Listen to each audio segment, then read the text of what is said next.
precisa, a gente precisa ver, né, separadamente esses casos. Então, na aula passada, a gente não teve aula assim, não teve aula síncrona, né, assim em tempo real.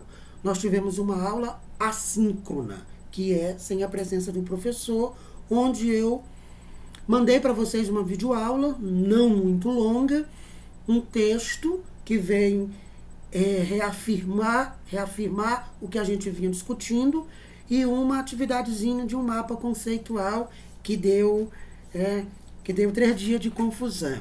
Mas até agora muita gente já mandou e gente que teve dificuldade e gente que se desbravou para fazer tal. Então eu quero rapidamente fazer essa retomada, né?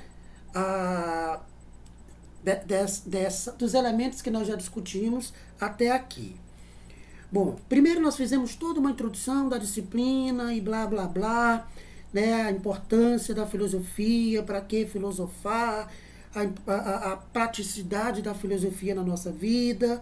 Bom, depois nós chegamos no momento mais aprofundado, que foi quando a gente foi ver como é que surge a filosofia, rompendo com os mitos, com a mitologia, né, e se constituindo como um tipo de conhecimento sistemático, racional, crítico, filosófico.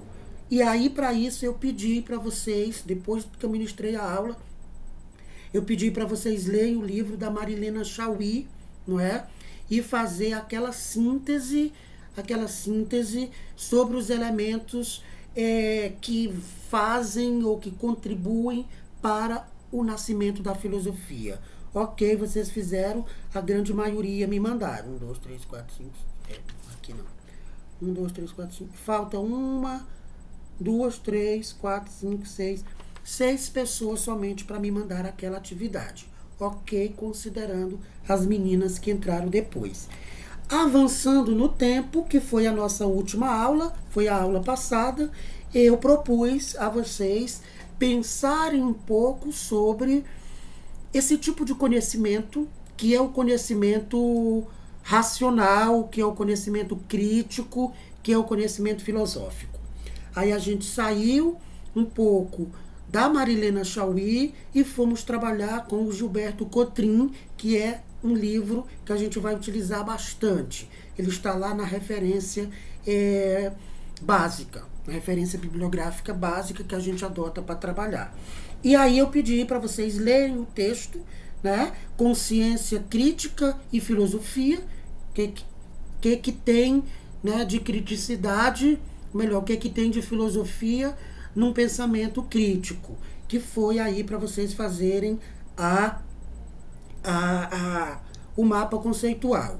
Então, a ideia de construir o mapa conceitual é exatamente para a gente entender um pouco como foi que aconteceu esse processo de rompimento, né, de um pensamento mítico para um pensamento filosófico.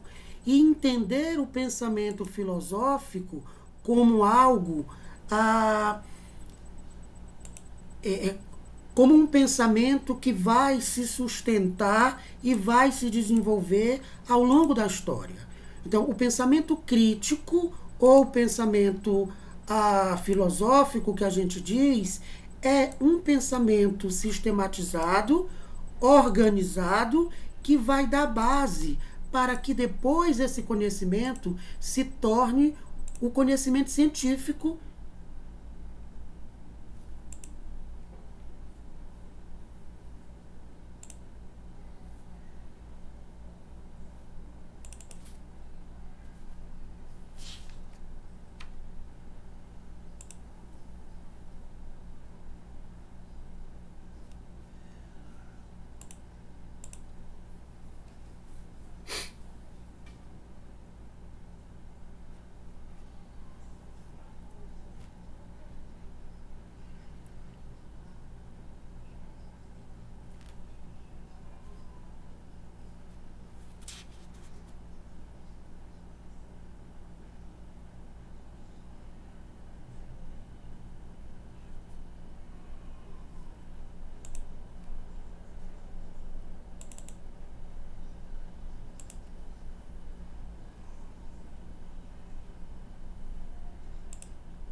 Pode ser. Pode ser. Olha, entrou um Francisco Andrade. Aí, voltou. Meti o dedo aqui no lugar errado e aí saiu tudo. Eita, professor. Né? Tentando procurar aqui um negócio para mostrar para vocês. Aí,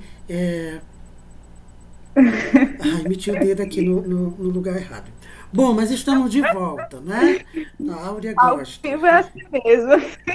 Bom, então, eu estava falando da nossa última aula que vocês fizeram, o trabalho do mapa conceitual, trazendo o pensamento do Gilberto Cotrim para a gente entender um pouco como é que se estrutura essa ideia de um pensamento crítico racional.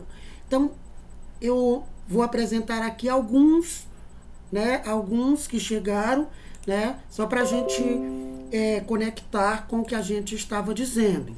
Então, o texto Consciência, Crítica e Filosofia vem nos dizer que a consciência crítica é uma forma de pensar filosófica e ela rompe com os modos de pensamento que não são críticos, que é a mitologia, que é fabulosa, que é ligada aos mitos, aos deuses e tal.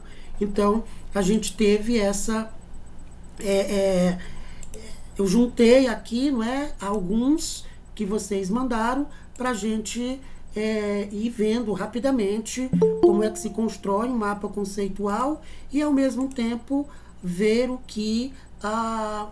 como é que se estruturou essa forma de pensar.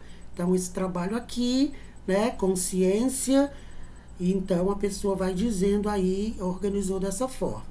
Modos de consciência, né, e ela traz a consciência religiosa, enfim. Então, tem mais aqui consciência intuitiva, consciência racional. Então, a gente vê aqui os modos de pensamento. Nos cabe, nos interessa na filosofia a consciência racional, a consciência crítica. Na filosofia não cabe um pensamento do achismo, eu acho que é isso, me disseram que é aquilo, eu estou entendendo que... Não. No pensamento filosófico, que depois se torna ciência, é um conhecimento que tem fundamento, né? Que tem fundamento. Então, uma consciência crítica, uma consciência filosófica, ou um pensamento crítico, um pensamento filosófico, ele se baseia, né, em informações concretas, reais, testadas, pesquisadas, refletidas do ponto de vista da racionalidade humana, né? Então, é esse conhecimento que nos interessa aqui. Então, quando eu digo conhecimento, pensamento crítico ou pensamento filosófico, eu estou me referindo a esse tipo de pensamento, né? Então, aqui, consciência mítica. Era por meio dos mitos que os homens procuravam explicar a realidade. Veja, isso aqui é uma forma que já foi superada. Consciência religiosa, a crença na divindade, em um poder superior, uma verdade revelada pela fé. Bom, é um tipo de conhecimento? É uma forma de pensar. Assim como a mitologia é uma forma de explicação da realidade, que não nos serve mais, a consciência religiosa ou a forma religiosa de pensar também é uma forma de pensamento.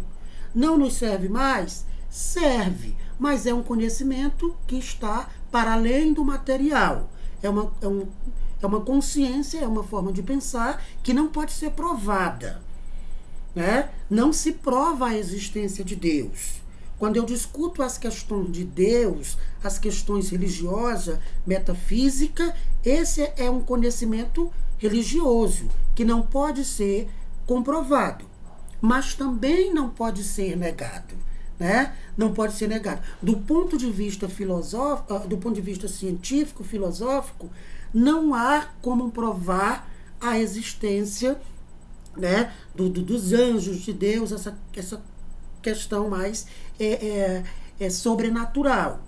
Mas também não se pode negar, porque cada indivíduo vai desenvolver uma relação com o sobrenatural, com o religioso, a partir de suas crenças, né?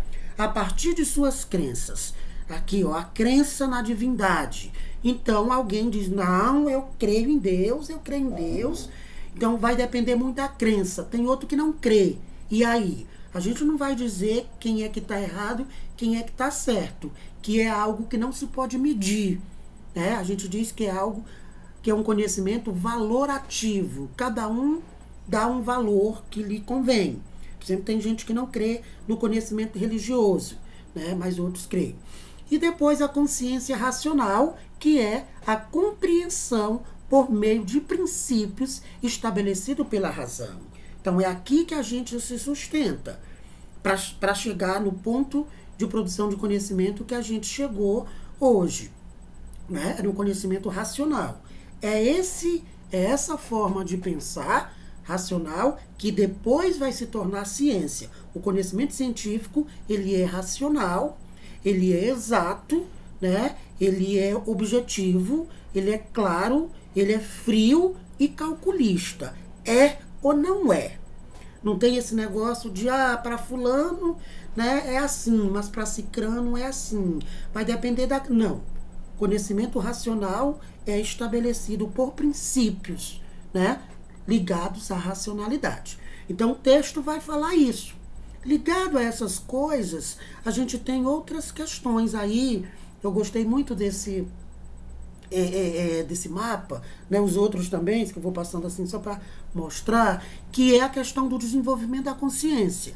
Alguém disse, o ser humano é como um sistema aberto devido ao contínuo processo de conscientização, né? O ser humano, graças a Deus, graças à nossa razão, quando a gente quando a gente tem clareza da nossa consciência, a gente abre ela, nossa cabeça se abre para todo tipo de conhecimento.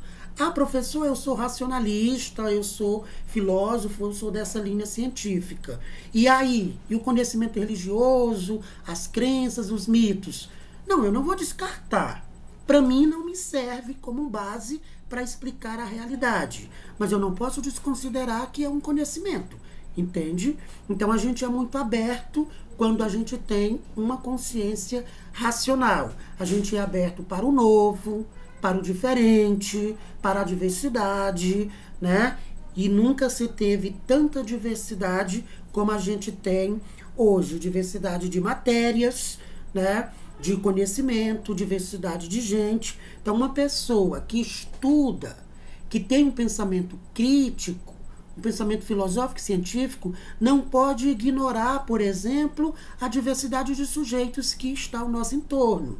A questão do negro, a questão da mulher, a questão indígena, a questão afro, brasileira, a questão homossexual, os movimentos, né, LGBTQIA+, e todos esses indivíduos que vêm aparecendo, né? O indivíduo com tatuagem, o indivíduo com cabelo black power, o indivíduo que se veste assim, que se comporta assim. Tudo isso a gente precisa estar aberto para conceber essa diversidade. O indivíduo que ignora isso é porque ele não tem um pensamento, né, crítico, uma consciência filosófica racional da realidade. Porque o indivíduo que tem é como um sistema aberto, né, devido ao processo contínuo de aprendizagem. Entende? Então eu fico muito preocupado quando eu vejo alguém que tem bastante estudo e ignorar algumas coisas, né? Fica parecendo que a pessoa está fechada para aquilo. Então, a racionalidade, filosofia, cientificidade não combina com uma consciência fechada. Outra coisa que apresentou aqui é o despertar da consciência humana. A consciência de si e a consciência do outro. Gente, isso é muito bonito, isso é muito forte, isso é filosofia pura. A consciência de si. O que é a consciência? A consciência é quando a pessoa tem Aqui, ó, deixa eu ver o que ela disse. Consciência nos estados anteriores do sujeito. Então, a gente já viu anteriormente a questão da ignorância, não é? Os níveis da ignorância. Quando o indivíduo percebe que ele existe, né? Quando ele toma consciência de que ele é uma pessoa, de que ele é dotado de uma razão, de que ele tem potencial para aprender, para ensinar, isso é a consciência de si, né? E a gente estuda para isso. A gente estuda para a gente tomar consciência de si, para depois consciência do outro, que é a consciência dos objetos exteriores. Então, a consciência do outro, não me refiro só às pessoas, também, né? Mas a consciência das coisas. O que é isso? Para que é que isso serve? De onde é que isso vem? E aí a pessoa vai tendo consciência, né, do ambiente que está ao seu entorno. Isso só é possível quando o indivíduo toma consciência de si. Esse é um processo que começa a acontecer muito cedo, mas a gente ainda não diz que é uma consciência. Por exemplo, quando a criança é pequena e ela começa a manter relações com as coisas, ela vai pegando as coisas, ela vai manipulando e tal. E os pais, muitas vezes, não sabendo disso, né, inibe a criança de brincar com certos materiais, com certos objetos, com certas coisas. É nessa relação com o ambiente que o indivíduo vai tomando consciência de si e consciência dos outros, né? Então isso é importante.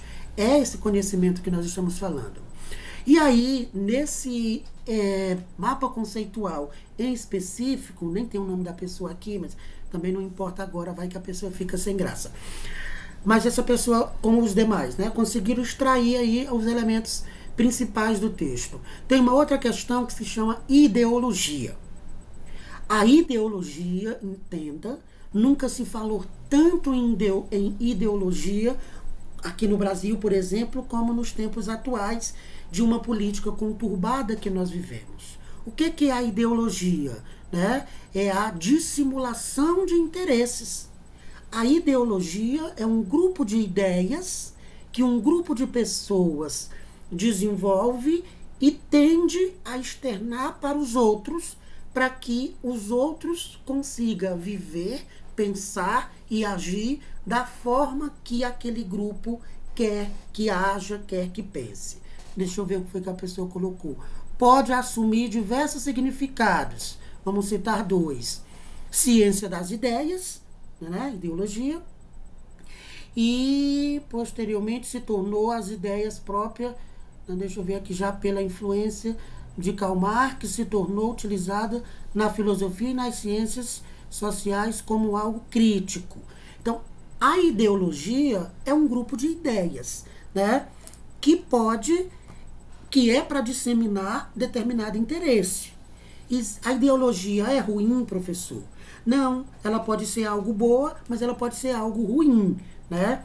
Por exemplo, um determinado grupo político que pensa de uma determinada forma, ou um grupo religioso que pensa de determinada forma, ele vai disseminar as suas ideias para que consiga abarcar muita gente e muita gente consiga pensar e viver de acordo com os seus preceitos e não dos outros. Isso é ideologia. Mas pode ter também... Oi. Um exemplo bem, acho que bem marcante de ideologia é o nazismo, né? É um tipo de ideologia que se espalhou, que tipo, a gente viu, né? Até onde chegou, um ponto assim que, meu Deus.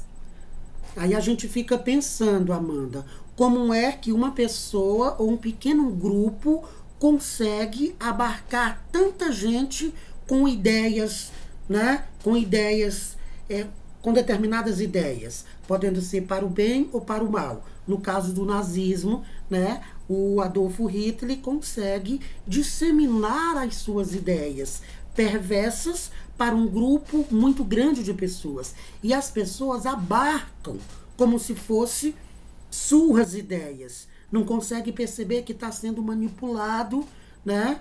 Porque a ideia chega para o indivíduo, né, de uma forma que o indivíduo vai conceber como sua. Ele vai se reconhecer naquelas ideias. A gente não vai muito longe. Por exemplo, no Brasil, constituiu-se uma ideologia, o bolsonarismo, né, que na cabeça de uns é muito bom, na cabeça de outros é muito ruim.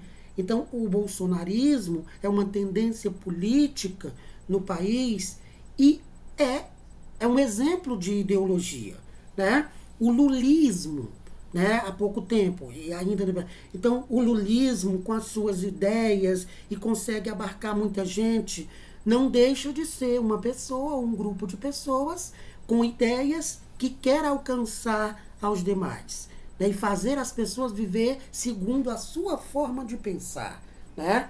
Não estou dizendo aqui quem é bom, quem é mau, mas eu estou dizendo que a ideologia é esse grupo de ideias que interfere na nossa vida e às vezes a gente não percebe.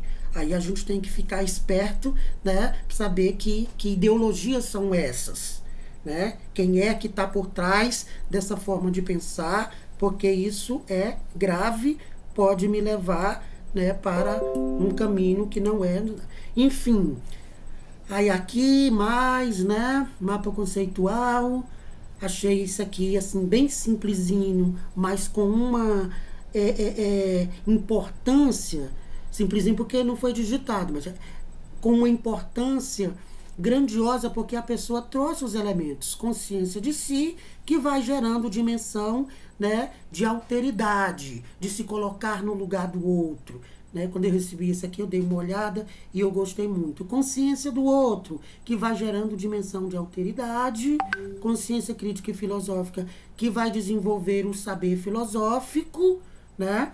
Enfim, a gente tem aqui os elementos principais que eu já falei. Só quero mostrar. Então, esse daqui também, né? Consciência religiosa, consciência racional, consciência mítica, a consciência intuitiva, que eu não falei muita coisa, mas a consciência intuitiva está ligada à intuição sensível, ou seja, a capacidade de sentir, né? A capacidade de sentir, a gente também produz conhecimento a partir, né, dos elementos sensoriais, de ver, né, de ouvir, né, de sentir, sensível.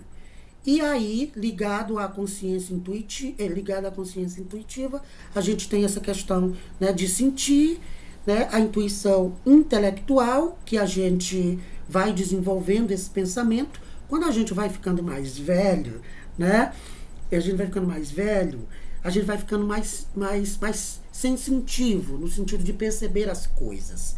A gente já ouviu dos nossos pais: olha, menino, tu obedece porque eu sou mais velho, eu que sei. A gente não entende, porque vai ficando mais velho, vai aguçando muito essa questão da percepção.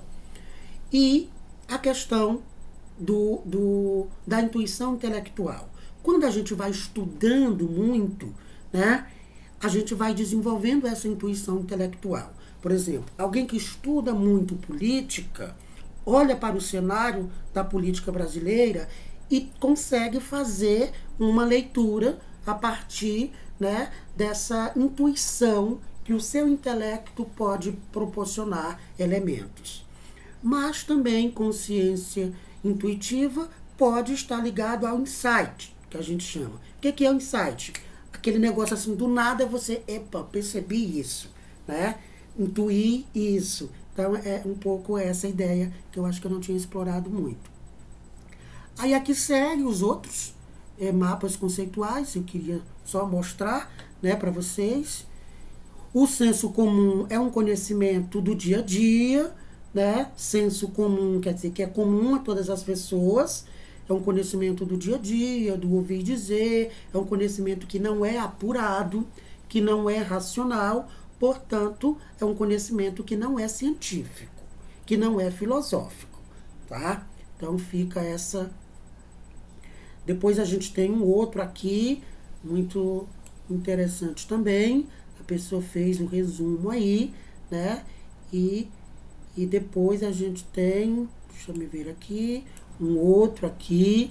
Eu juntei todos aqui para mostrar para vocês. Enfim, pessoal, é essa a ideia, né? Quem ainda não mandou, vai fazer o seu mapa conceitual a partir desse texto, que eu penso que é fundamental fazer a leitura desse texto para a gente entender como é o pensamento filosófico, tá? Pensamento crítico, racional. Entendeu? Entendeu, Rivaldo? Rivaldo tá ali, chega a estar prestando atenção. Sim, professor. Tranquilo. Agora eu quero rapidamente retomar de onde nós paramos na penúltima aula para poder avançar agora. Deixa eu só vir aqui com cuidado para não me... Só para falar que eu tô presente, viu? Oi? Só para falar que eu tô presente, viu? Eu entrei depois que já tinha começado. Tu é quem, Fátima. Nana? Fátima Carvalho. Fátima, eu vi tu entrando. Fátima, eu preciso conversar contigo depois, viu? Tudo bem.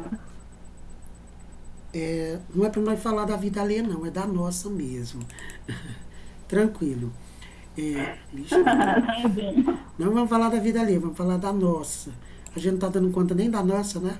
Sem problema. Só aqui É para... verdade.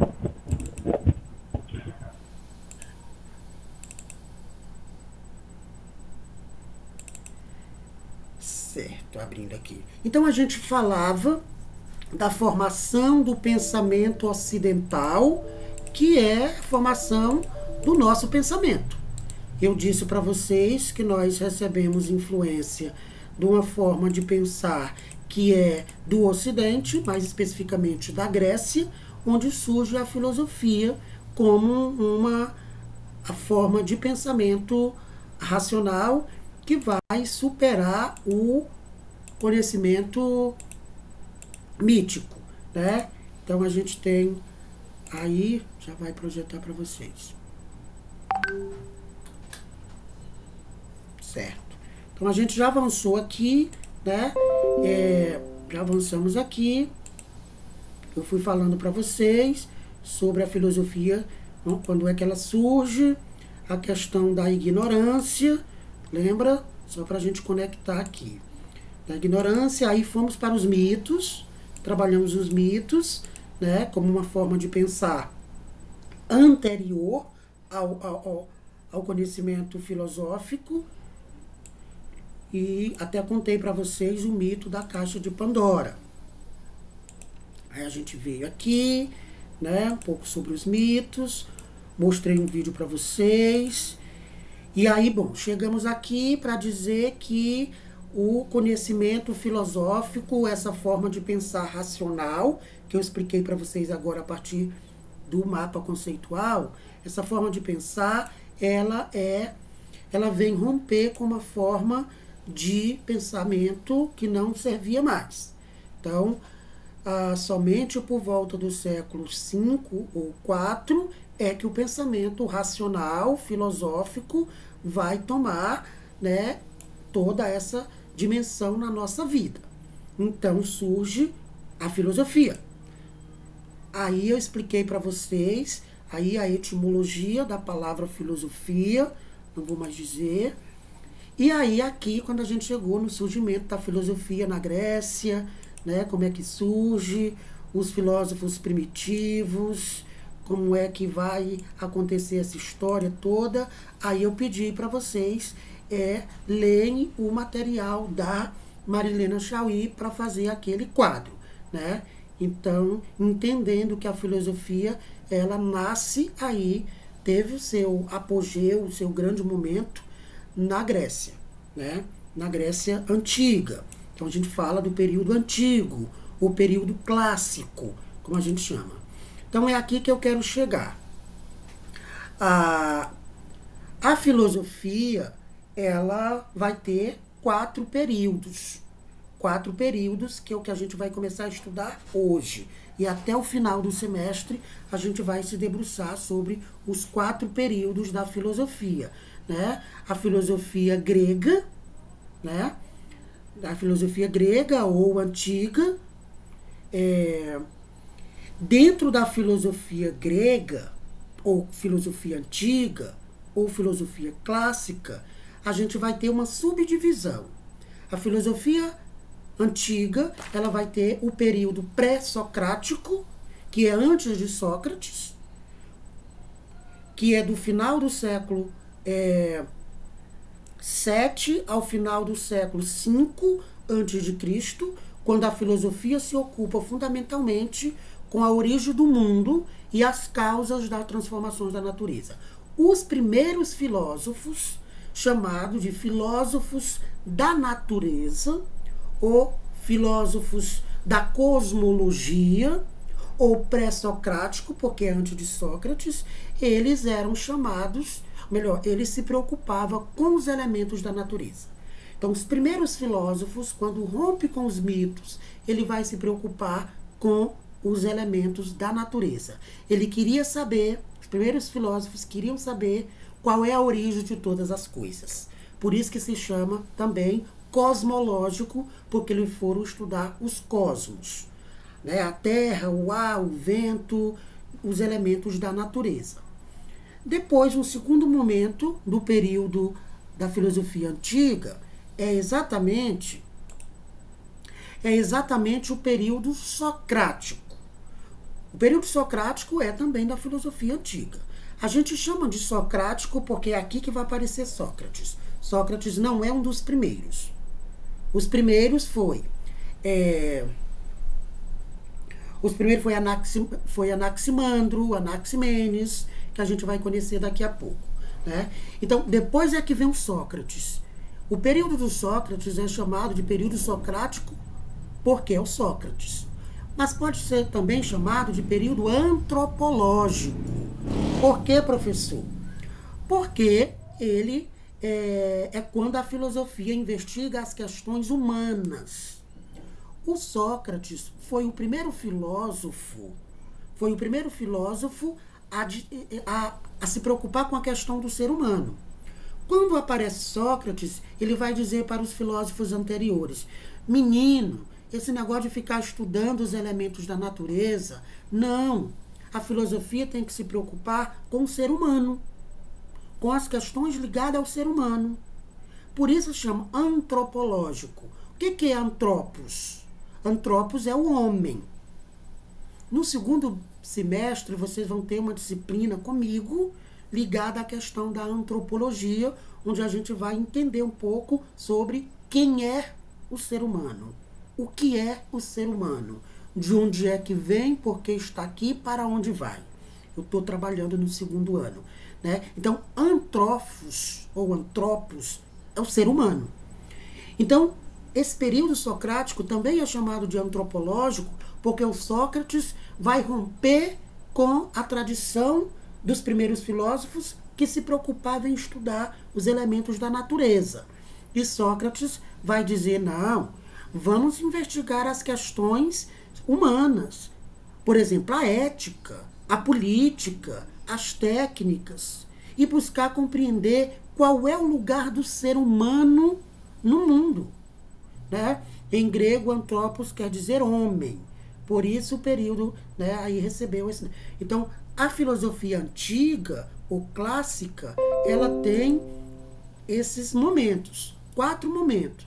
O pré-socrático, depois o socrático, e um outro período que é onde vai aparecer o Aristóteles. Bom, o Sócrates foi o primeiro grande filósofo. A gente tem 3 grandes filósofos na filosofia antiga. O Sócrates, que foi o primeiro. Sócrates não escreveu nada. Sócrates não escreveu nada. Quem escreveu o que Sócrates dizia foi o Platão. Platão foi aluno de Sócrates. Vamos entender. Primeiro é Sócrates. Sócrates, ele vai dividir a história da filosofia, antes e depois. Então, Sócrates não escreveu nada. Quem escreveu foi o Platão, que era aluno dele. Eu fico imaginando o Sócrates dizendo as coisas e o Platão atrás escrevendo, anotando tudo, né? Então, o Platão viveu, foi contemporâneo de Sócrates, entende? Quando passou o período socrático, aí vem o período que a gente chama sistemático, que é quando vai aparecer o Aristóteles, o terceiro. Primeiro é Sócrates, depois é Platão, aí depois que Sócrates morre, Platão vai ter aluno. Um desses alunos de Platão é exatamente o Aristóteles, que vai além de Platão. E coube ao Aristóteles fazer o trabalho difícil, o que? Sistematizar, organizar as ideias, inclusive por área do conhecimento. Então, no período sistemático, é quando a filosofia ela vai reunir, né? Vai buscar reunir e sistematizar tudo quanto foi pensado sobre a cosmologia dos primeiros filósofos e a antropologia, aí com Sócrates e Platão. Interessando-se, sobretudo, em mostrar que tudo pode ser objeto de conhecimento filosófico, desde que as leis do pensamento, de sua demonstração, esteja firmemente estabelecida para oferecer esse critério de um conhecimento verdadeiro, ou seja, a ciência. A ciência já existia aí, professor? Já existe ciência desde sempre. Ela só não tinha o nome de ciência, mas quando nasce a filosofia, nasceu a ciência. A filosofia só não sabia que era ciência, porque só mais para frente a filosofia vai se definir como ciência. Até então, todas as ciências estavam dentro da filosofia. As ciências da natureza e as ciências humanas e sociais, ligadas ao ser humano. Então, coube ao Aristóteles fazer essa organização, de dizer, esses conhecimentos aqui são da natureza, esses conhecimentos aqui são humanos, né? Então, aí, para finalizar a filosofia antiga, que é o período que a gente vai estudar agora para frente, filosofia antiga, grega ou clássica, a gente tem o último momento, que é o quarto período, chamado helenístico.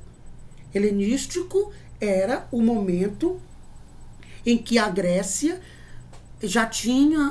estava perdendo o seu poderio e Roma estava em ascensão, inclusive invadindo territórios gregos. E aí vai acontecer as grandes cruzadas, né, que a gente assiste nos filmes. Então, o Império Romano se constitui como um grande poder econômico, político e territorial, e não mais a Grécia. Aí o que acontece, né? A gente chama helenístico, que é a questão dos grandes reinados, dos grandes imperadores, né, de Roma.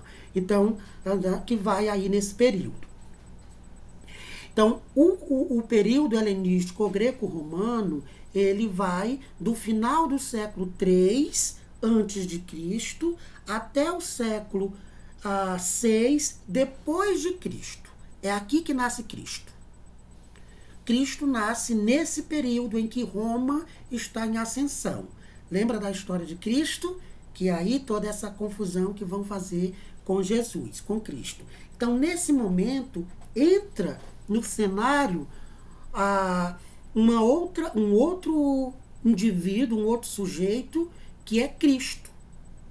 Cristo vai romper com todos os estereótipos, todas as formas de organização, né? E aí, nesse período, a gente vai ter aí o enfraquecimento da forma de pensar da filosofia que se desenvolveu até aqui. Por quê? Cristo vem, né, e vive pouco tempo na Terra, mas deixa muito ensinamento. Porém, o ser humano não entendeu a mensagem de Cristo, fez tudo errado, inclusive se apropriou de um conhecimento e disse, olha, esse conhecimento filosófico aí não é de Deus, não. Eles disseram exatamente isso, Áurea. Esse conhecimento aí não é de Deus, não. Esse negócio que o homem que é importante, que tem que se preocupar com a antropologia, não. Esse negócio de pensamento racional não dá certo. O conhecimento não vem da razão. O conhecimento vem de Deus.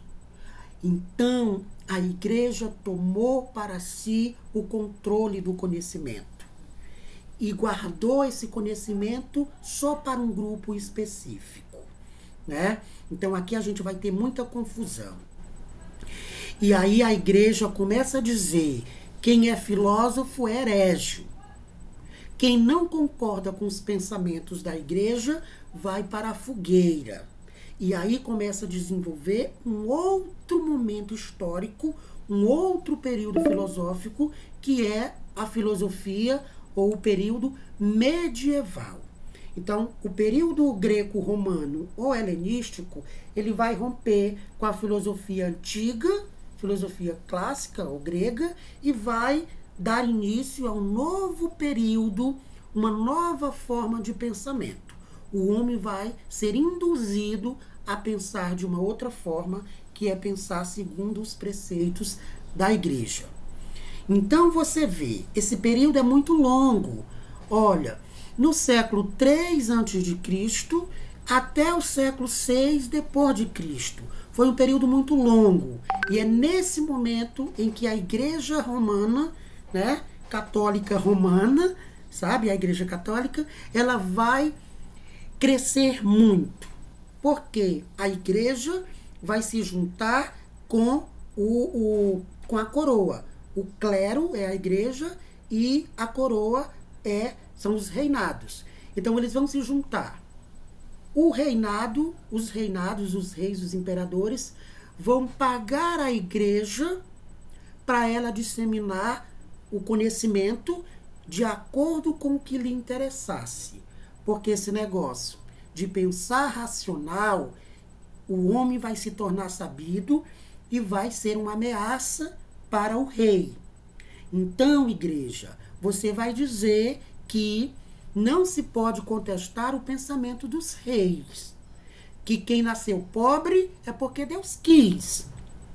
Que quem é pobre tem que se conformar.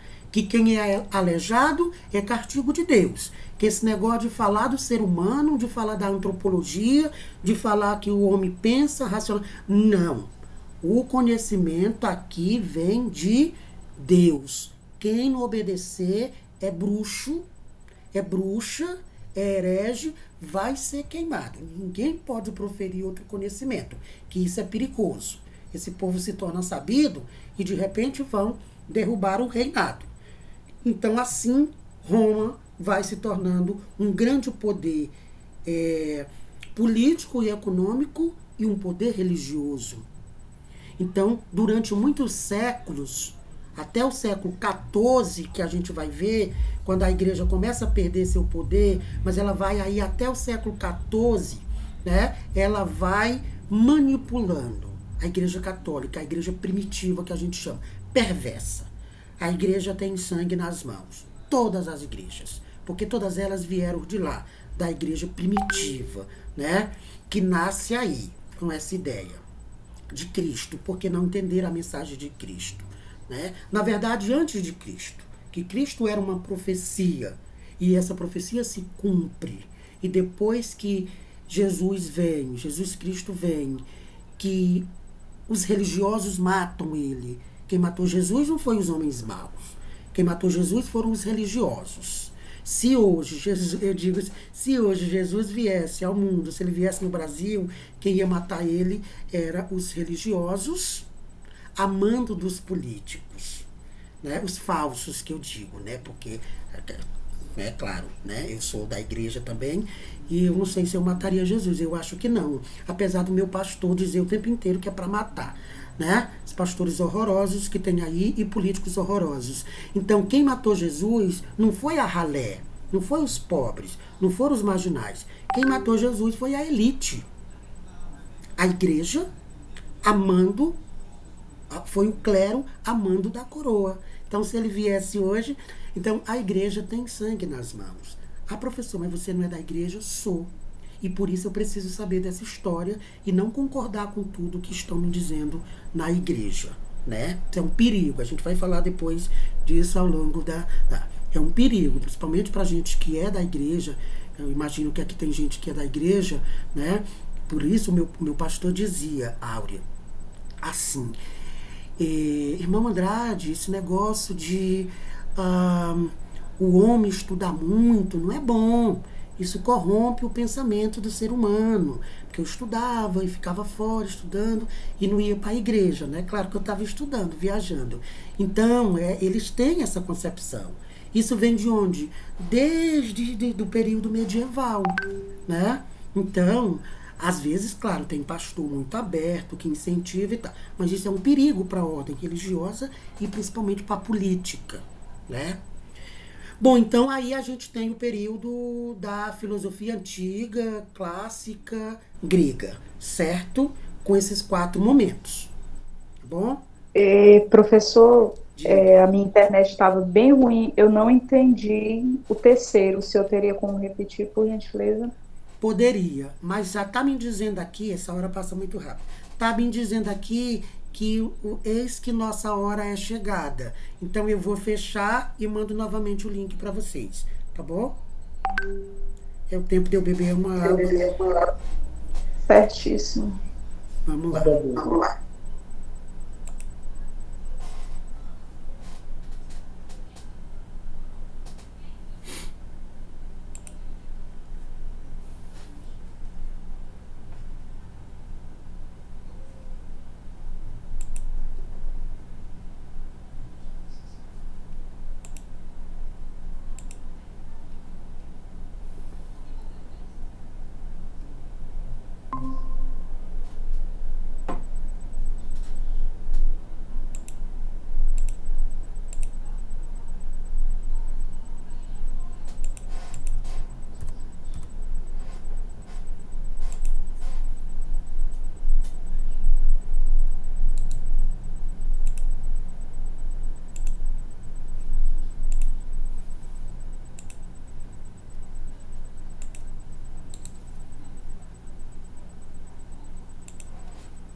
Vixe, Maria Antônia, e tu tá toda nas meninas poderosas, né? Observo tudo.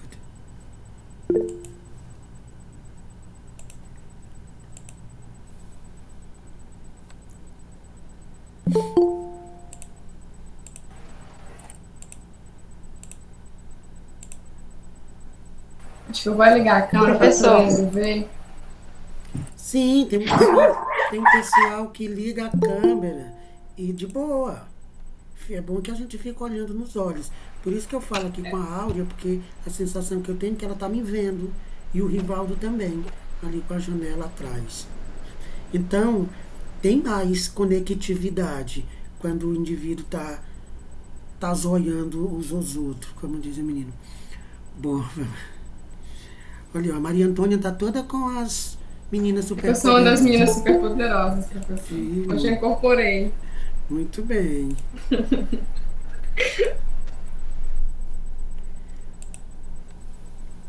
Professor. Oi. Diga. O senhor estava falando aí da filosofia da época medieval. Eu lembrei que teve 2 filósofos, né, que é como o poder era determinado pela igreja, né, e a filosofia passou a ser uma coisa que a igreja controlava também, né. Surgiram filósofos que tentavam justificar a fé, né, através da filosofia, como é o caso do Santo Agostinho, né, Santo Tomás de Aquino.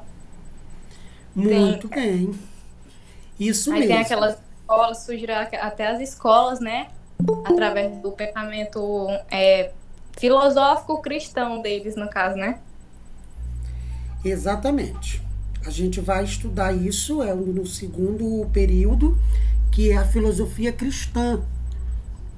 Porque de dentro da igreja vai nascer pensadores que vai dizer, não podemos descartar totalmente a filosofia. Vamos tentar explicar aqui a existência de Deus a partir da razão. isso vai dar muita confusão, né? Principalmente Santo Tomás de Aquino, Santo Agostinho, Guilherme de Ockham, né? Tem um pessoal ali que vai, mas aí cenas dos próximos capítulos. Mas é isso mesmo, você está já afiada. Ok, retomando aqui. Alguém pediu para falar do tópico 3. Acho que foi a Áurea, não conseguiu entrar. Áurea, tu tá aí? Tá. Tu pediu para falar do 3, não foi? Isso. Vou voltar um pouquinho. Então, assim, o primeiro foi o período pré-socrático, cosmológico lá. O segundo foi o período de Sócrates, trazendo a ideia antropológica do homem e tal. E o terceiro é quando aparece, né, o Aristóteles. A gente chama de período sistemático, porque coube ao Aristóteles sistematizar todo o pensamento organizado, desenvolvido até então. Desde os primeiros filósofos da natureza até o próprio pensamento de Sócrates, porque Aristóteles não viveu com Sócrates. Quem viveu com Sócrates foi o Platão. A gente vai ver isso bem detalhado. Então, o Platão que anotou as ideias de Sócrates. Então, eles viviam juntos. Os historiadores até dizem que ali, eles viviam tão juntos que ali rolava um babado forte, né? Então, era muito... A Maria Antônia está sorrindo. Ali tinha um babado, tinha um negócio ali, porque era muito grude, era muito... Então, o Platão que escreveu para Sócrates. Tem gente mais ousado que disse que Sócrates nem existiu. Sócrates nem existiu. Que tudo que o Platão escreveu dizendo que foi Sócrates, na verdade era ele que queria dizer e estava com medo. Porque foram coisas grandiosas. É tanto que ele foi condenado, o Sócrates, no tribunal, na Apologia de Sócrates, tem um monte de livro ali, depois eu vou mostrar para vocês, e ele foi condenado e depois ele tomou veneno, tomou cicuta e morreu, o Sócrates. Então, há quem diga que o Sócrates não viveu. Foi o Platão que disse tudo aquilo, dizendo que foi o Sócrates. Sócrates já tinha morrido mesmo, né? Então, Platão disse tudo que... Bom, mas isso são histórias. São histórias sem H. Bom, então o terceiro momento aqui, Áurea, é quando aparece o Aristóteles, que foi aluno do Platão. Aristóteles vai organizar o conhecimento que já tinha sido produzido pelos pré-socráticos e no próprio período socrático, entende? E aí ele vai organizar tudo direitinho. A primeira vez que se tem um conhecimento mais organizado, mais sistematizado, por área, entendeu? Aqui é o conhecimento da natureza, aqui é o conhecimento sobre uma humanidade. Então, hoje a gente tem várias ciências da natureza e várias ciências humanas e sociais. Então, o primeiro momento que isso é organizado foi com Aristóteles. E, claro, teve outros que vão fazer isso junto com ele. Mas coube a ele organizar, né, no formato de enciclopédia, esses conhecimentos. Então, é daí que vem essa ideia de conhecimento exato e de conhecimento humano e social. Entende? Então, o terceiro período é basicamente isso. Entendeu, Áurea? Entendido, professor. E o 4, anotei aqui. E o 4 é aquele que eu já falei, que é toda aquela bagaceira que vai entrar a questão da política de Roma, né? O Império Romano expandindo seus territórios, as grandes guerras e alvoradas e... como é que a gente chama? Falei agora há pouco. Enfim, e ele vai se expandir em território, inclusive território que era da Grécia. E aí cresce muito, né, Roma como um império, e ligado a isso a questão da religião, porque está prestes a se cumprir a profecia da vinda de Jesus. E aí tem a profecia, matam Jesus, seus discípulos saem disseminando suas ideias, e Roma persegue, e depois Roma monta a sua própria igreja, e aí a bagaceira começa, e ele se apropria do conhecimento e diz que o conhecimento religioso é que é o conhecimento certo, o outro é bruxaria, o outro não serve. O ser humano não pode se colocar maior que Deus. Então essa ideia antropológica de ter o homem no centro, né, para a igreja não é algo perigoso. Então essa ideia antropológica, ela é suprimida, né, e aparece uma outra ideia que é a teológica. Theo é Deus, no grego antigo. Theo é Deus. Teologia, né? Theo é Deus, teologia é o estudo sobre as coisas de Deus. Teologia, o teocentrismo é Deus no centro, né? E antropocentrismo, de antropologia, de antrófos, é o homem, entende? Então, para a igreja, o homem não pode estar no centro. Essa ideia de Sócrates e Platão e Aristóteles não cabe aqui no período medieval, onde a igreja vai se consolidar.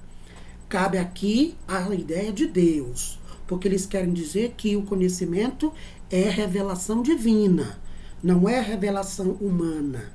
Ou seja, a racionalidade, ela é meio suprimida aí. Até que lá para o meio do período medieval, século XII, século XIII, vai aparecer alguns padres, né, bispos de dentro da igreja, que vão pensar diferente e vão buscar na filosofia antiga elementos para explicar a religião. Mas isso, inclusive, vai promover o declínio da igreja. Vai ter o rompimento, que é a questão da reforma protestante e da contra-reforma, mas isso a gente vai discutir lá. Cabe-nos aqui.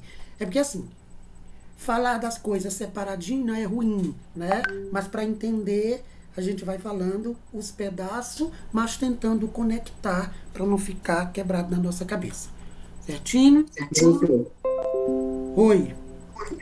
Você falando aí sobre essa época da filosofia misturada com a ciência, eu lembrei de Giordano Bruno, que nessa época, eu não sei se era da mesma época da igreja, que ele pensava diferente, no caso, ele acreditava, que na época eles acreditavam que a Terra era o centro do universo. E Giordano Bruno, que foi filósofo, acho que por volta de 1500 mais ou menos, ele foi filósofo e teórico de cosmologia. Ele veio com a ideia de que a Terra, ela girava em torno do Sol, ou seja, o Sol era o centro do nosso sistema e a gente tinha vários outros sistemas dentro de uma galáxia. Ele falou isso e a igreja pegou e queimou ele vivo. Exatamente.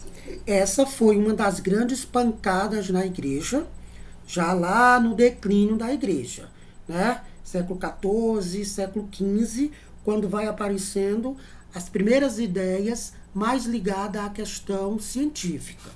Nicolau Copérnico, né, com sua luneta, olhando para o espaço, vai fazer análise dos elementos cósmicos, e Giordano Bruno, né, junto com o Nicolau Copérnico, né, foram ali mais ou menos contemporâneos, vão defender essa ideia de que o que está no centro do universo não é a Terra, é o Sol.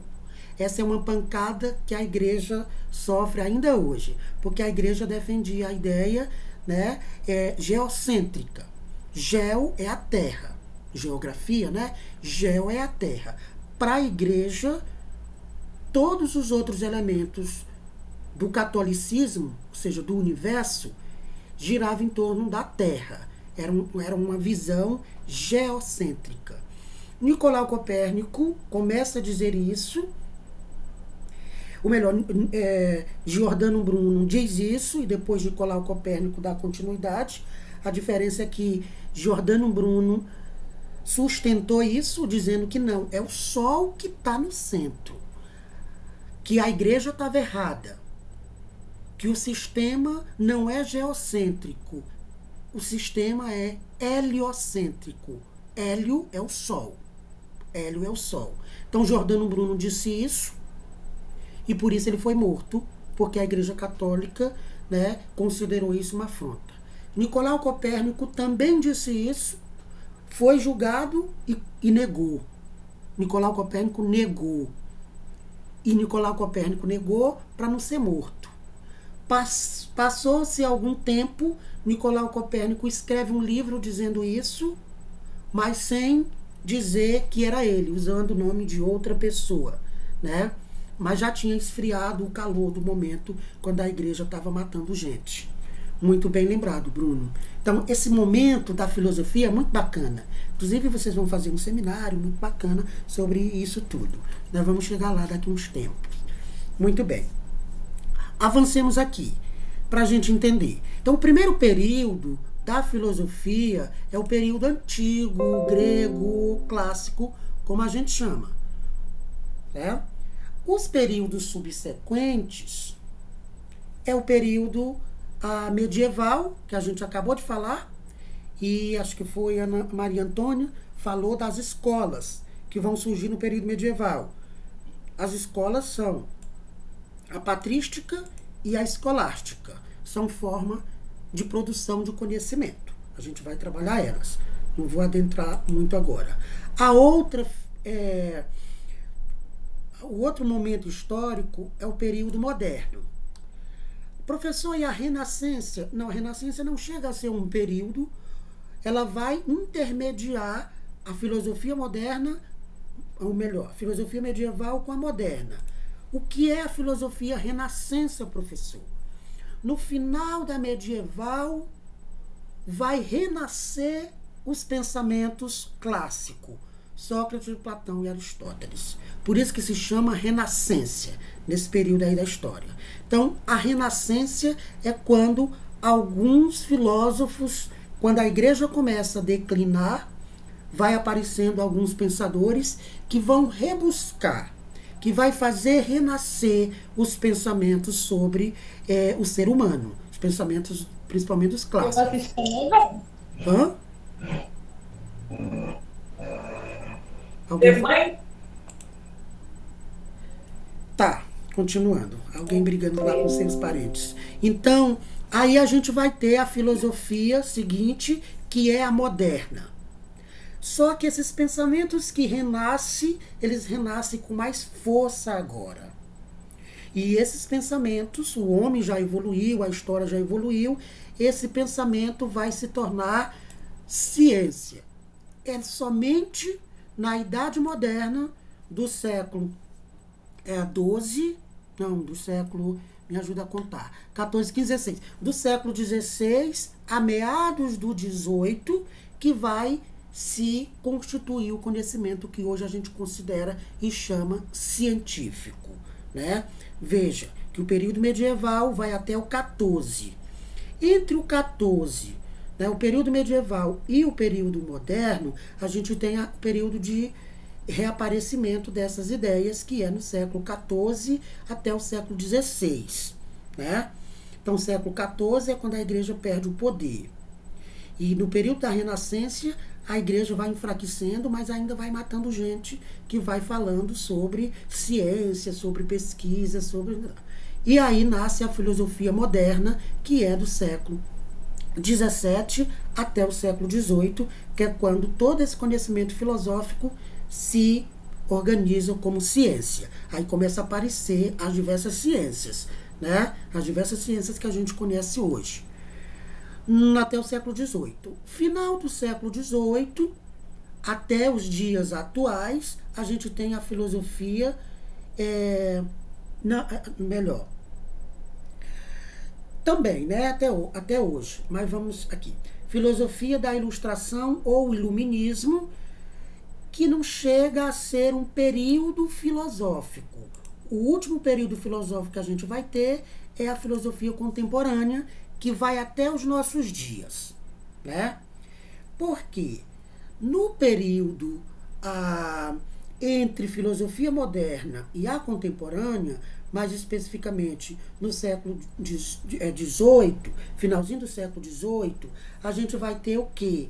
O que a gente chama de iluminismo, ou ilustração. É um período em que tudo que o homem produziu de conhecimento vai chegar, né, num certo momento na Idade Moderna que vai ser considerado ciência. E o que fazer com essa ciência? Essa ciência, esse conhecimento tem que servir ao ser humano. Então, o ser humano começa a ter ideias a partir desse conhecimento científico. Essas ideias parece que acendeu uma luzinha na cabeça do ser humano, que é o iluminismo, ou filosofia da ilustração. O iluminismo é quando o homem começa, vamos utilizar esse conhecimento para melhorar a nossa vida, né? Aí o homem começa a utilizar a ciência para melhorar as suas condições de vida. Até o século XVIII as pessoas viviam de forma muito rude, né? Não tinha muita tecnologia, os alimentos, né? E tudo isso que a gente tem hoje é a partir do século XVIII, né? A partir do século XVIII, aí vai no século XIX até os dias atuais, né? A filosofia contemporânea vem até... Então é isso, o período iluminista, que a gente chama, e dentro do iluminismo vai acontecer o que a gente chama de Revolução Francesa. A Revolução Francesa, ela é provocada pelo iluminismo, trazida ali pela Renascença, período moderno, com o pensamento avançado. Então, a Revolução Francesa vem trazer o lema da igualdade, da solidariedade, da fraternidade, dos direitos iguais, da liberdade e tal. Então, a partir daí, né, século XVIII, e aí o século XIX, tudo isso se desenvolve de tal forma que chega no século XX já desgastado. Aí no século XX, na contemporaneidade, toda essa ideia de ciência que o homem criou para construir condições de vida, ele começa a destruir a natureza com esse conhecimento e destruir uns aos outros. É tanto que é no século XX que a gente vai ter as únicas 2 guerras mundiais que houveram na história, né? Então, todo esse conhecimento que o ser humano produziu e que serviu muito e que serve muito para melhorar a nossa vida. Olha, eu estou aqui, você na casa de vocês, e a gente está tendo aula. Isso é fruto da ciência. Olha, eu estou aqui com um computador, com impressora, com ar-condicionado, com uma casa construída, com um livro, com um monte de coisa. Isso tudo é fruto do conhecimento científico. Mas, ao mesmo tempo, o homem passou a utilizar esse conhecimento, né, aqui já na contemporaneidade, mas especificamente no século XX, para fazer o mal. Para fazer o mal aos outros. E explorar a natureza de forma grandiosa para extrair dela mercadoria. Até o que não precisa, que é o que a gente chama do sistema capitalista, do consumismo e tal. Entende? Então a gente tem o período clássico, antigo, mais esses outros 3 que a gente vai ver até terminar. Bom, para fechar essa parte, desde os primórdios, a filosofia sempre buscou, né, do saber, vai em busca do saber, e ela é entendida como um discurso racional que surgiu para se contrapor ao modelo mítico desenvolvido na Grécia Antiga, que a gente já viu, e que serviu como base de sua paideia. Paideia significa educação, influenciando assim de forma decisiva no processo de formação do pensamento do ser humano ocidental, ou seja, nós. Então, a gente pensa aquelas perguntas que a Marilena Chauí fazia, porque pensamos o que pensamos, porque falamos o que falamos, e porque fazemos o que fazemos. Por que a gente vive desse jeito? Quem disse, quem determinou, quem influenciou? Foi a filosofia, né? Foi a Grécia, foi a Europa, foi Grécia, Roma, né? Foi o cristianismo. Todos nós, de todos os países do Ocidente, principalmente nós que fomos colonizados pelos europeus, a gente sofre influência dessa forma de pensar. Portanto, a gente sofre influência do pensamento cristão. A nossa filosofia de vida é uma filosofia muito, muito, muito cristianizada, né? A nossa base de pensamento, ela é cristã. Se você coloca um indivíduo numa disputa de conhecimento científico, filosófico e científico e religioso, a gente tende a ter um indivíduo que prefere o conhecimento religioso, né? Inclusive, muita gente deixa de estudar e deixa de acreditar na ciência por causa da religião. É culpado esse indivíduo? Não somente porque a gente é influenciado. A gente é influenciado pelo cristianismo.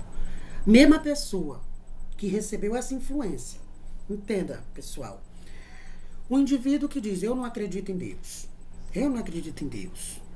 Quando ele topa o pé em alguma coisa, ele diz, ai meu Deus. Ô, gente, tu não acredita em Deus? E agora está clamando Deus? Porque está introjetada. Está introjetada, né? Se você vivesse em outro lugar, por exemplo, em um lugar onde a religião predominante é o budismo, quando alguém colocasse budismo e cristianismo, você ia optar pelo budismo, que é uma tendência mais oriental. Nós somos ocidental, nós fomos influenciados pelo cristianismo. Não me venha falar de Cristo. Para mim, Cristo é tudo, Cristo é aí onde a gente peca, né? Porque o cristianismo, ele tem uma base política, alienada, ideológica, muito grande, porque o homem não entendeu a mensagem de Cristo, utilizou a mensagem de Cristo para oprimir os outros. Olha, nós ficamos ali, né, muitos séculos dominado pela Igreja Católica. Então isso é tão forte, tão forte, tão forte em nós, que a gente não aceita a ideia, por exemplo, aqui no Brasil, dos negros, das comunidades quilombolas, dos afrodescendentes, ter outra religião. Para nós, a religião verdadeira é o cristianismo. Para o budista, a religião verdadeira é o budismo. Se a gente vivesse lá, a gente ia defender tão fortemente como a gente defende aqui, entende? Então a gente tem que abrir a cabeça para essas coisas, né? Então é um perigo a gente ser fanático e dizer a minha que está certa, a minha. Por que a gente diz isso? Demais. Como, Bruno? Eu falo isso demais quando eu falo da minha religião. Qual é a tua religião? Eu me considero agnóstico. Como? Eu me considero agnóstico. Agnóstico, de Santo Tomás de Aquino para cá. Pronto, tu vai nos ajudar bastante quando chegar nessa parte. Muito bem, eu não posso... Agnóstico também é uma influência do cristianismo, né? O cristianismo e o judaísmo, a gente vai ver isso depois, quando tiver lá. Então, o judaísmo, o cristianismo vai nascer do judaísmo. E hoje a gente tem uma quantidade imensa de religiões. Na sua grande maioria, tem a base cristã, né? Tem a base cristã, por isso é tão forte, né? Mas se a gente tivesse vivido em outro lugar, em outro continente, com outras matrizes religiosas, a gente talvez nem era cristão. E a gente vivia do mesmo jeito. Por isso terá vários filósofos que vão descer a ripa na religião. A gente vai encontrar um doidão daqui para frente, né, que vão falar horrores da religião. Por exemplo, o Friedrich Nietzsche, né? O Nietzsche, ele já é contemporâneo ele. E depois o Marx, e depois um monte de gente vai dizer que a religião, ela é uma ideologia que o homem se apropria para controlar os outros. Eu concordo, né? Eu concordo. Ela é também um caminho para a salvação, quem crê, mas é também um caminho para a tortura. Bom, mas é cena dos próximos capítulos. Ok, gente, até aqui eu precisava dizer isso para vocês entenderem como é que se estrutura a história da filosofia nesses 4 períodos. Dentro de cada período a gente tem os menorzinhos, os períodos menores. E professor? Diga. Eu posso estar sendo bobinho estar perguntando isso, mas geralmente o que marca uma filosofia, uma passagem de uma filosofia para outra? Por exemplo, da filosofia da ilustração para a filosofia contemporânea, que é a que nós estamos vendo agora. Bom, o que é filosofar? O que é filosofia? É a forma de pensar. Então, o que marca uma forma de uma filosofia para outra é exatamente a forma como o ser humano vai pensar. A filosofia antiga, a gente viu que tem lá algumas formas de pensar. Então, o que vai determinar, o que vai mudar de uma filosofia para outra é a forma de pensar. Porque filosofar nada mais é do que pensar. A gente está estudando filosofia para entender como foi que o ser humano desenvolveu o seu pensamento. A filosofia é compreender como é que o ser humano desenvolveu o seu pensamento até chegar hoje da forma que está. Entende? Então, na Idade Antiga, tinha essa forma de pensar. O homem pensava assim, construía o seu pensamento assim. Na Idade Média, diga. Só complementando, a questão do contexto histórico também influencia muito, né? Porque tem tudo a ver com a forma, né, que o ser humano está pensando no momento, diante do que ele passa, né? Do que ele vive. Exatamente. Exatamente, Joselma. Porque assim, a filosofia ela não está desconectada da história. A filosofia é história.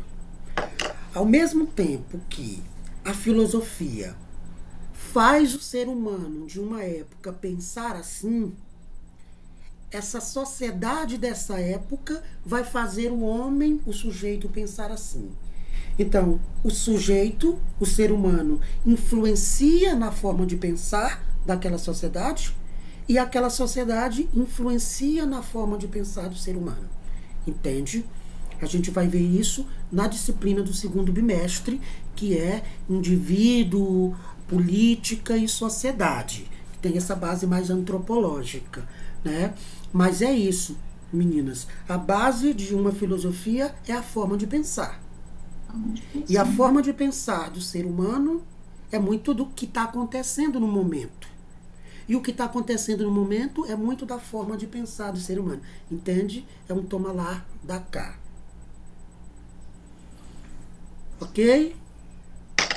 Obrigada. Vamos lá, um pouco mais. Agora eu vou iniciar uma apresentação para vocês, né? E vou disponibilizar os vídeos para vocês assistirem. Eu fiz um trabalho que nem é meu, é do povo da faculdade, aqueles horrorosos, que é inserir vocês na plataforma do Moodle, né? Aqueles horrorosos não fizeram, tinha só um pouquinho de gente lá. E eu, como preciso avançar meu trabalho, e o professor Marcos disse, não, professor, faz aí e tal. E aí a Luana, muito corrida também, a bichinha, tá bom, vou fazer aqui. Aí fui inserindo vocês. Por quê? A gente vai disponibilizar lá no Moodle os vídeos, as videoaulas, né? Aí eu vou dizer, olha, vocês vão no Moodle, entra lá pelo cadastrozinho de vocês e vão assistir a videoaula tal, tal, tal. As videoaulas lá é de uma plataforma que a Favale comprou, né? Os meninos que já assistiram disseram, vixe, professor, é Telecurso 2000, né? O Ebenezer, que é o diretor acadêmico, professor Andrade, e aí, a plataforma, como é que tá? Eu disse, olha, professor, não é muito boa não, é um pouco horrorosa, sabe? Eu prefiro as minhas videoaulas que eu faço, que é mais animadinha. E ele vai dizer, eu também prefiro as minhas. Mas bem, tem uns vídeos lá bons, que dá de aproveitar, eu vou disponibilizar para vocês. Os que não, eu vou gravando, que eu tenho muita aula gravada, e vou colocando para vocês. Então hoje, por exemplo, para complementar as 2 primeiras horas que não tivemos, que fica livre para vocês, né? A gente vai, eu vou colocar lá e vou dar os comandos para vocês lá no grupo. Mas agora eu quero rapidamente mostrar para vocês umas coisas aqui. Entenderam o que eu falei, gente? Sim, professor. Ok. Então, aqui... Professor. Diga. Mas será que vai aparecer porque eu entrei e não consegui visualizar nada de material, assim? Vai. Não apareceu para mim. Vai aparecer. É porque Para mim também não apareceu nada, não. Não apareceu a disciplina para você? Não, para mim não. Tá bem. Só apareceu meu perfil lá, não apareceu nada de disciplina, não. Certinho. Quer dizer, Mesma coisa comigo, professor. Tá só o meu perfil também. Certo. Mais nada. Terminando aqui... Eu assisti as aulas, professor. Hã? Eu assisti umas aulas. Tá. Eu vou dizer lá no grupo do WhatsApp, quando terminar aqui, como é que vai ser. Aí quem tem dificuldade para acessar, me chama no PV que eu vou dar orientação individual, viu? Para que todo mundo consiga sobreviver. Bem, tá bom? As meninas que estão com dificuldade podem me chamar. Rapidinho aqui para a gente terminar. Aqui a gente vai dar início agora estudando o primeiro período, que é o período filosófico, antigo, grego ou clássico que eu falei para vocês, né? Dentro dele, a gente tem esses 4 momentos, que não são períodos, são momentos históricos dentro do grande período clássico, filosófico antigo que eu já mostrei para vocês, certo? Então, dentro do período, a gente vai trabalhar agora esse primeiro período aqui, período pré-socrático, cosmológico ou natural. Dentro desse momento pré-socrático, a gente tem 4 escolas, que a gente chama de escola jônica, a escola pitagórica, a escola eleata e a escola da pluralidade, certo?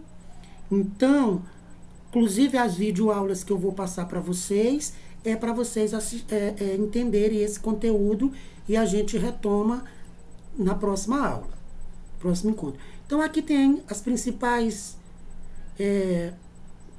períodos da história da filosofia, que eu já mostrei para vocês, né? Que eu já falei lá cada um deles. Então, agora a gente vai mesmo para a Grécia. Vamos para a Grécia, entender um pouco, né, de como é que está constituído esses momentos da filosofia a partir da sua origem, né? Então, a gente tem a ideia do comércio, a divisão da sociedade, a liberdade religiosa, são alguns momentos aí que, inclusive, vocês já leram no material. Aqui é um mapinha para mostrar um pouco de como foi essa expansão, não é também tão interessante aqui. Esse outro slide vai falar da passagem do mito para um pensamento racional, né? Não serve mais explicações mitológicas, vai servir as explicações filosóficas. Então, eis que temos os filósofos pré-socráticos. Os filósofos pré-socráticos, eles vão estar, né, encontra-se basicamente em 2 questões. Qual é a origem, a matéria ou princípio da natureza? Então, eles queriam saber de onde é que vem todas as coisas. E também qual é a autêntica realidade, né? Nessa ideia da matéria, de qual é a matéria que dá origem a todas as coisas, aí, dependendo das escolas, haverá diferentes respostas. Por exemplo, determinados filósofos vão dizer que é o fogo que dá origem a tudo.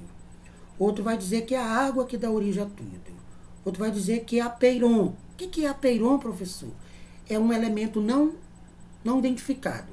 Alguns filósofos vão dizer que não se pode identificar o elemento da qual vai derivar todas as substâncias, né? Então, a gente vai ver isso. Em relação à autêntica realidade, o que nos oferece os sentidos e o que oferece a razão, né? Que aqui começa a briga entre conhecimento empírico, conhecimento que vem dos sentidos, e o conhecimento racional. Então, a gente tem as escolas, né? Dentro desse primeiro momento que a gente chama pré-socrático. Então, como eu falei para vocês, as escolas é a jônica, que aí vem alguns filósofos, depois, como por exemplo, Tales de Mileto e tal, Anaximenes. Aí depois a gente tem a escola pitagórica. Então vocês vão assistir os vídeos e vão entender as escolas. Eu vou dizer lá no grupo qual é o vídeo que você vai assistir, tá? Vai aparecer para vocês, quando vocês entrarem na plataforma, várias aulas. Várias aulas. Eu vou até tirar uma foto e vou marcar. Só precisa assistir essa e essa, senão vai confundir a cabeça de vocês. Então, vocês vão assistir as videoaulas, que tá lá, que eu vou dizer para vocês, que vai apresentar as escolas, que a gente chama escolas, do período pré-socrático. Veja, a gente está no primeiro período histórico. Dentro do primeiro período histórico, a gente tem os pré-socráticos. Dentro do pré-socrático, eles se dividem de acordo de onde eles moravam. Por exemplo, Tales de Mileto, porque vivia em Miletos, né? Anaximandro de Mileto. Então, dentro dos pré-socráticos, a gente tem as escolas. Depois do pré-socrático, na outra aula, a gente vai trabalhar o período socrático e tanto, até terminar esse período. Acho que umas 2 aulas a gente termina esse período, que ele é muito grande, esse período primeiro, e o último é grande. Mas os outros 2 no meio não são tanto. Entende? Então, vocês vão assistir. Vocês vão assistir, que eu vou já dizer para vocês, não precisa ser agora, eis que nosso tempo acabou, mas vocês vão assistir até a próxima aula. Não tem atividade para casa, a atividade é assistir as videoaulas que eu vou dizer, e quem tem pendência de alguma atividade mais escrita, faça, tá bom? Que eu já estou lançando no sistema. Aí depois dizer que filho pobre não tem sorte. Tô brincando. Tá entendido, gente? Alguma dúvida? Tá. Aqui? Tem gente com cabelo assim espatifado. É por causa das dúvidas? Porque quando o senhor vai dar atividade. Como? Quando o senhor vai dar o retorno, Vou.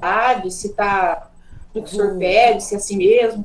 Vou, porque acumulou essas atividades, né? Eu preciso de tempo para ler e tal, e aí depois eu vou dar um retorno, dizer tal, daqui melhor, entendeu? Eu até fiz uma apresentação delas no início, mas eu vou dar um retorno. É ruim esse negócio online, porque eu vou ter que imprimir ou ver uma forma de dizer para vocês o que tá bom, o que precisa melhorar.